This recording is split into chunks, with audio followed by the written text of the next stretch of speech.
গিয়েছেন। এই যখন চিত্র আমরা দেখেছি, ছোট্ট শিশু মায়ের বুকে নিরাপদ ছিল না, হেলিকপ্টার দিয়ে গুলি করে মানুষকে হত্যা করা হয়েছে। আর হাসিনা বলছিল হেলিকপ্টার দিয়ে নাকি পানি দিচ্ছিল। এই রকম একটা ভয়ের পরিবেশ যখন ছিল, আরেকদিকে বাংলাদেশের এক জাগ্রত বিবেক জেগে উঠেছিল। যখন গুলি চলছে, পুলিশ বলছে স্যার, যার গায়ে গুলি লাগে শুধু সেই যায়, আর তো কেউ যায় না। ওই আন্দোলনে দেখেছেন এক বোন বলছে পিছনে পুলিশ, সামনে স্বাধীনতা, প্রয়োজনে আমি সম্মানের সাথে মৃত্যুকে বরণ করতে পারি। এই মৃত্যু বরণ করার যে আকুতি, সেই আকুতি এই অভ্যুত্থানের সময় জেগে উঠেছিল।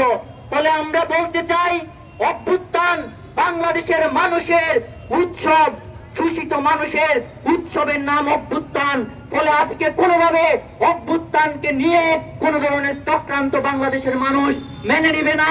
আমরা আহ্বান জানাই, এই অভ্যুত্থানকে যারা রক্তাক্ত ভাষায় দমন করতে চেয়েছিল, গুলি করেছে, হত্যা করেছে, তাদেরকে দ্রুত ট্রাইব্যুনাল করে তাদেরকে বিচার করতে হবে।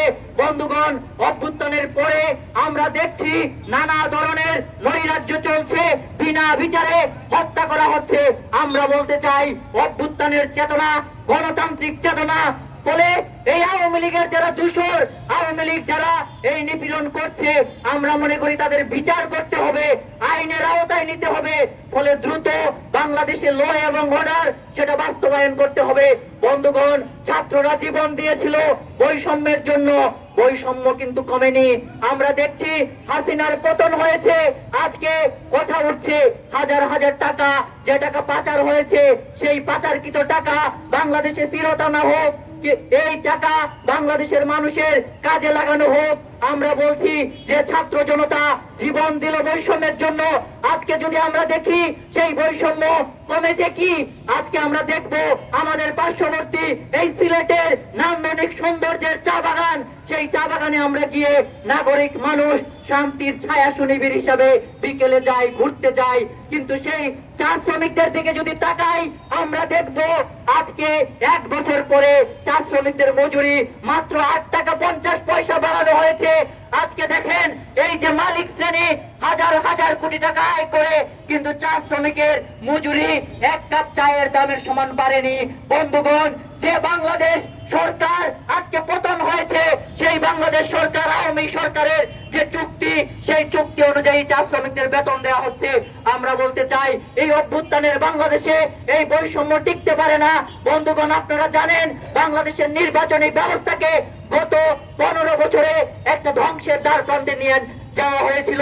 এই সিলেটে নির্বাচন আপনারা দেখেছেন, দুর্গা কুমার স্কুলে এই সিলেট শহরের এমপি ভোট দিতে গিয়েছেন, জামি ভোটের লাইন তিনি তৈরি করেছেন। এই সিটি ভবন, এই নগর পিতা কিভাবে হয়েছেন? টাকা দিয়ে নগর পিতা তার পোস্ট কিনেছেন।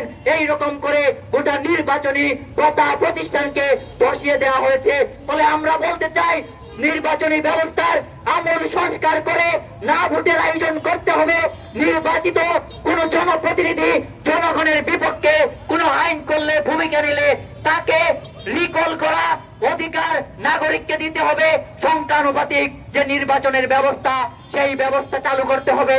বন্ধুগণ, এই বৈষম্যের বিরুদ্ধে বাম রাজনৈতিক দলগুলো দীর্ঘদিন থেকে লড়াই করছে। এই বৈষম্যের নতুন বৈশিষ্ট্য হলো এই বৈষম্য, এই আন্দোলন আওয়াজ তুলেছে বৈষম্যের বিরুদ্ধে। বামপন্থী রাজনৈতিক দল তার দীর্ঘদিনের যে লড়াই, এই লড়াই দিয়ে ছাত্র জনতাকে একথা বুঝাতে সক্ষম হয়েছে, বৈষম্য মুক্ত বাংলাদেশ ছাড়া মানুষের গণতন্ত্র রক্ষা হতে পারে না। আজকে যে সরকার ক্ষমতায় গিয়েছেন, তাদের কাছে আমরা আহ্বান জানাই, ফ্যাসিস্ট শাসনকে দীর্ঘায়িত করবেন না, জনগণের উপর স্টিম রুলার চালাবেন না। যদি চালান, এই অভ্যুত্থানের বাংলাদেশে মানুষ আবার নতুন উৎসবে জেগে উঠবে। জনতার উৎসব অভ্যুত্থান। ফলে অভ্যুত্থানে যে মানুষ অংশগ্রহণ করেছেন, তাদের আমরা লাল সালাম জানাই। একই সাথে যে কোনো ধরনের অগণতান্ত্রিক সিদ্ধান্তের বিরুদ্ধে এই অভ্যুত্থানের দেশে নতুন উৎসব শুরু হবে, জনগণের ক্ষমতায়নের উৎসব।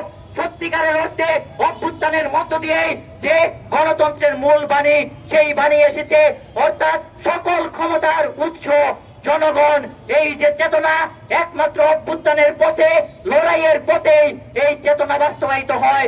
এই লড়াইয়ে আমরা সবাইকে আহ্বান জানাই।